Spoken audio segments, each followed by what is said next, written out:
Hello everyone, how are you doing? This is MD Tech here with another quick tutorial. In today's tutorial, I'm going to show you guys how to check your spam and junk folder for potential emails that have been deleted or removed from your inbox.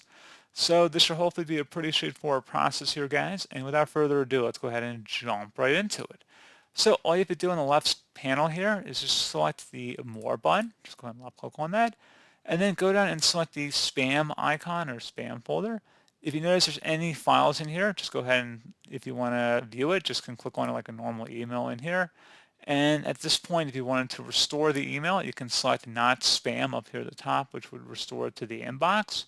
Or you can select the delete forever button just to permanently delete it. So pretty straightforward process, guys. Do hope I was able to help you out, and I do look forward to catching you all in the next tutorial. Goodbye.